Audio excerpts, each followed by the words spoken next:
What's going on, guys? Justin Austin here. I create all the content on the Happy Fox Productions YouTube channel, and today I'm going to be going over some of the color grading on my latest short film, The Last Hotspot, but more than that, I'm actually going to be showing you guys how to get a cinematic look. And just so you guys know, I already have a video covering the basics of that right here. It is how to achieve cinematic color grading for your films. If you'd like, go check out this video. The link should be in the description. It actually goes over a lot of things with codecs, bit depth, your parade, scopes, cameras, all that kind of stuff. So if you guys would like, go on ahead and check that out. But what we're going to be doing today is purely inside of After Effects. We will be taking some of the footage from the last hotspot, specifically these two shots, this establishing shot and this shot of the main character, and we're going to be trying to make them look filmic. And also beware, I am working on a new computer screen at the moment and it is not calibrated. So what's going to look good to me may look maybe not as good to you. I can't tell because the screen isn't calibrated, and vice versa. What might look good to you may not look good to me. So it's going to be kind of hard to judge right now, but bear with me on that. So to start things off, a little bit about these two shots. They were filmed with the Blackmagic Cinema camera. This shot was filmed in 2.5K RAW, and this shot was filmed in normal ProRes. This shot was debayered using Adobe Camera Raw, and not much to say about it. I have a plugin inside of Adobe Camera Raw that kind of keeps the flat look, which I used. And I believe I debayered this into, let's see. Yeah, so this is still in 2.5K. It's not in 1080p. Basically, to break it down, this shot was filmed on a basic kit lens, $100 Canon kit lens, like a 18 to 55, 3.5 to 5.6, and the same with this shot. So they aren't that sharp, but since this was shot in RAW, the extra resolution gives us a little bit of sharpness. So to start things off, the first thing you guys know about movies are their aspect ratio. They have a cinematic aspect ratio. Now there's two ways we can go about doing that. We can either, actually three ways we could go about doing that. One of them is the incorrect way. I've seen a lot of people just straight up crop their video. It looks like a movie now, doesn't it? Wrong. Let's go ahead and undo that. You'd never want to do that unless that's the style you're going for. You always want to either do it by the math, which is actually changing the composition size, or by adding the bars on the top and bottom of your screen. Although that will work for YouTube, when you're distributing it for theatrical release or DVD, you do not want to add the PNG transparent top and bottom bars, because there'll be like different shades of black when you're rendering it out on the television and all this kind of stuff. You'd want to do it in your composition. So let's say this is in 2.5K, shot at 24 frames a second. Let's say we want to get our aspect ratio to 241, which is not Academy, I don't believe, maybe it is, but we just want to get it basically anamorphic looking. So we want to change the height. We could divide it, which again I do go over in another video, but I'm just going to drag it over because that's also easy. So 240. Boom. Now the only thing is we can't actually see what we're working with. It actually crops the composition. So let's see, I'm going to get it to about, the camera pauses about here. So if you notice in a lot of movies, they do cut off the forehead a little bit, which I do like. Okay, so that works right here. And the other way we can do it in this shot is if I just type in Cinemascope. Now, if you type this in your computer, you're probably not going to have it.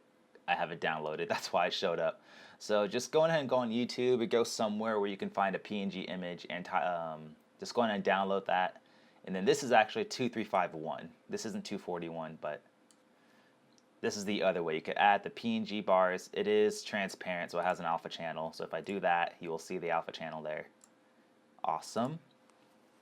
Cool, cool. So this shot actually did not look like this. We're going to first start on this shot, and then we will move over to this shot. So this shot in the film is an establishing shot of the main character walking through a post-apocalyptic wasteland in this tomb area. And the original shot did not look anything like this. It looked like this. Boom, movie magic.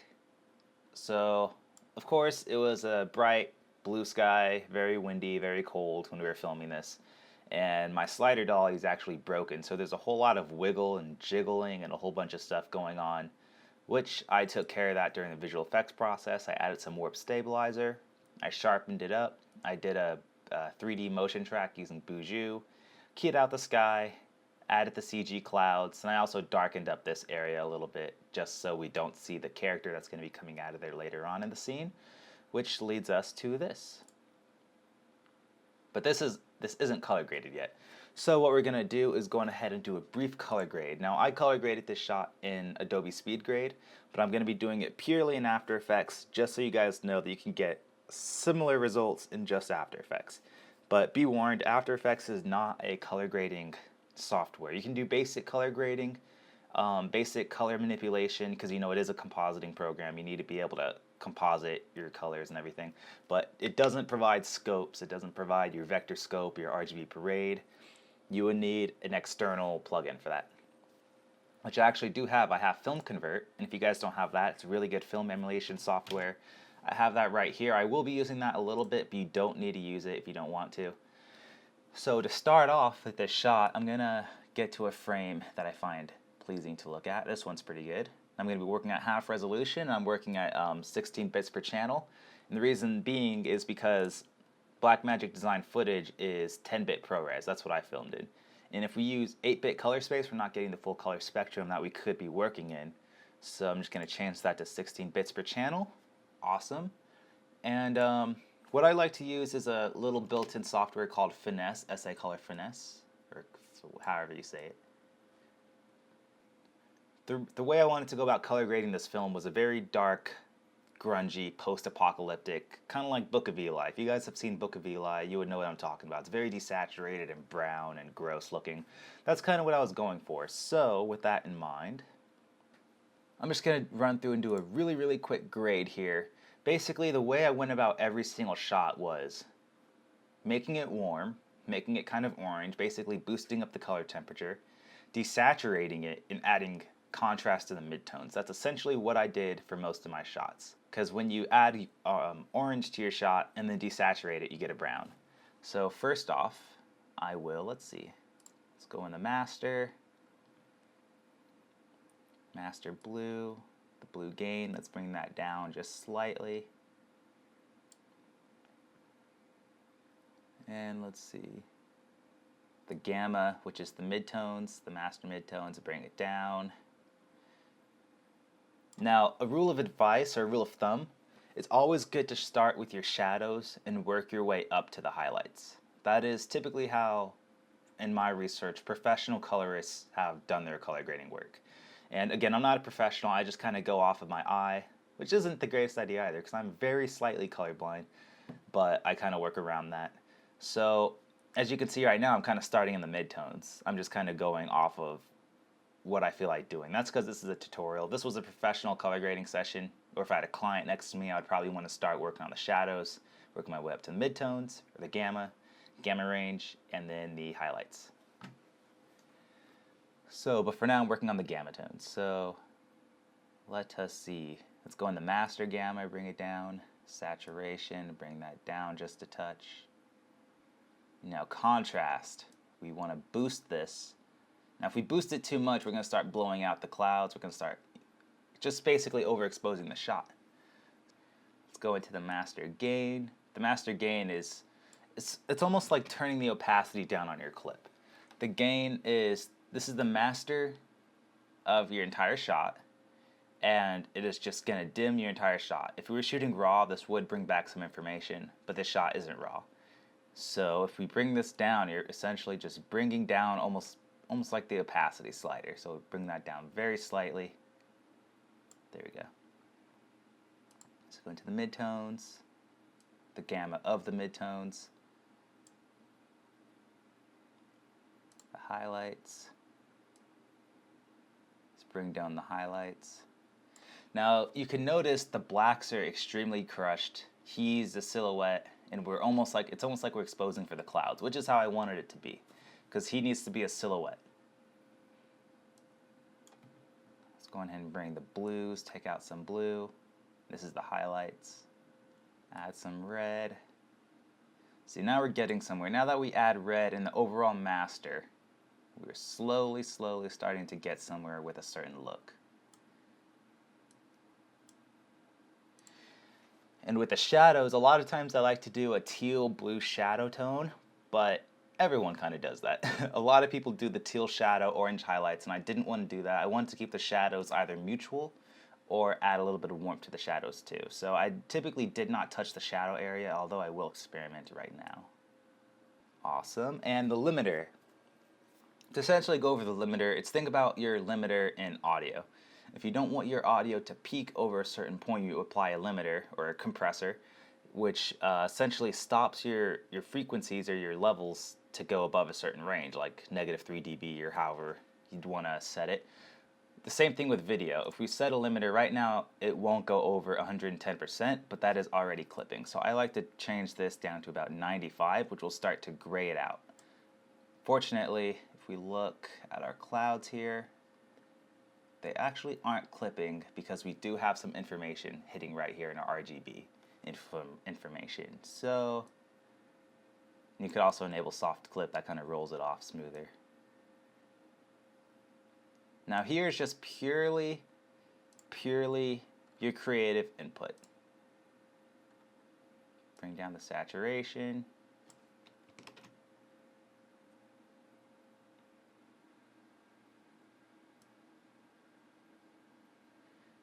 Really desaturate it.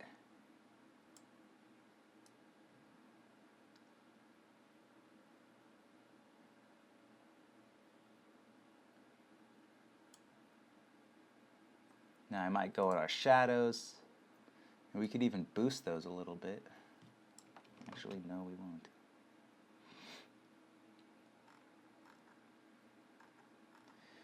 And now this is kind of our overall, our color wheels. So now we can just have overall control of our image. So if we want our highlights to be a little bit oranger, we can do that, or bluer, although that is way too extreme. The shadows, go warm that up.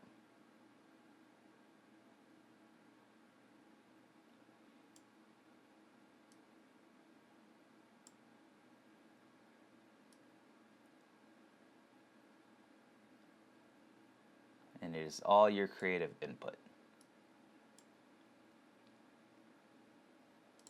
I might even bring back some information in the shadows because they are a bit too dark.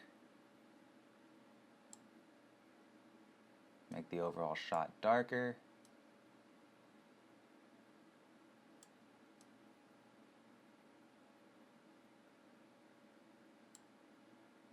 We could also add more red. This is a little bit too red for my taste. Take out some red in the midtones.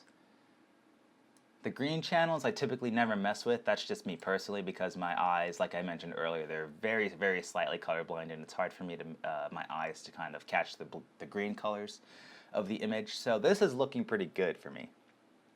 Now what we could do is if we want to touch it up with some tools that actually aren't in the software, you could go to Hue and Saturation. And you could, again, just desaturate the entire thing. That is a little bit too much. With Hue and Saturation, I like this control because you have individual controls over your colors, which is something in DaVinci Resolve you'd have great control over that. But in After Effects, again, this isn't a color grading software, so this is actually a very powerful tool. So you can go into the reds and desaturate the reds some more. And we can also darken the reds. This is actually looking pretty good in my taste. Awesome, so if we do a quick render. Now remember, this isn't the exact same color grade that I did in the original film, because every time it's going to turn out different. Unless I wanted to take my settings and straight duplicate it, it's not going to look exactly the same. You just want to color grade your shot like it's going to go for the big screen, but if it's only going on YouTube, it's going to make it look more cinematic. That's the way I go about thinking about it. Normally, I spend about 3 hours color grading this shot for the actual film because I went in and color graded the door area, color graded different portions of it, I color graded the yellows, and actually I went through different programs to do that. That's because I wanted to color grade it like it was going to be displayed in a movie theater, although it's only being displayed on YouTube, so it makes it look more cinematic. And that should be good enough.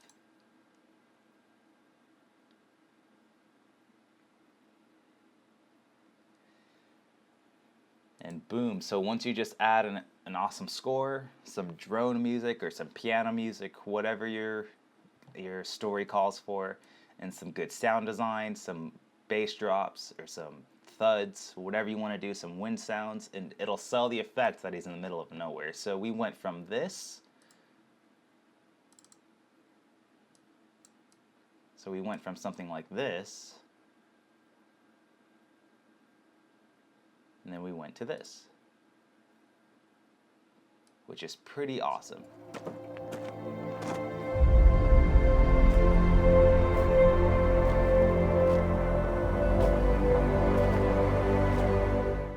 Now, just to go over this shot briefly, I'm actually going to be doing this color grade in Film Convert. So this is a very dark shot, and I feel like dark footage makes things automatically look cinematic. See, this looks flat and dark, and it already looks cinematic. So I'm going to do a very, very quick grade in Film Convert. And really quick to talk about Film Convert, this isn't a color correction software. You can get this as a standalone software or a plugin that you put into Premiere Pro or After Effects, but this is not something that you'd want to use for purely color grading or color correction. This is, like I said, a film emulation software. So what I like to do is I like to have a grade done. For example, what we just did, I'd like to have a finished grade and then throw Film Convert on top of it to give it that film stock look that I'm going for. So, but in this case, we're going to actually be using it just for the grade. So this was shot raw, but it should transform it to Rec 709 color space once we do that, which it did. I'm going to up the exposure a bit. Awesome. Now, film settings, I typically like to use this one. I cannot remember the name at the moment. And just like that, within a couple seconds, I'm just going to desaturate it. And I did kind of do a couple of effects to make it bloom over his head a little bit, because I really do like that look. If you look in Lord of the Rings, they do that, because they did shoot on film. I don't know the film stock they shot on in Lord of the Rings, but they do have a lot of bloomy highlights in that film, which does give it that film look, so I wanted to emulate that in some kind of way. So it's the highlights are slightly blooming over his head. And like I said earlier, you want to warm up the shot and then desaturate the shot. It'll give it a brown look. Then you want to start with your shadows, although he already is very dark. Like his backpack, everything is almost clipping in terms of shadows. So I'll up the shadows and lower the midtones. And lower the highlights. Lower them a tad bit more. Actually, that's a little too much. And the grain, I'll probably have that at 23%. And film color and film curve is essentially how much of this film stock you want to show in your footage. If you don't want any of it and you change it to 0, it'll be back at log color space.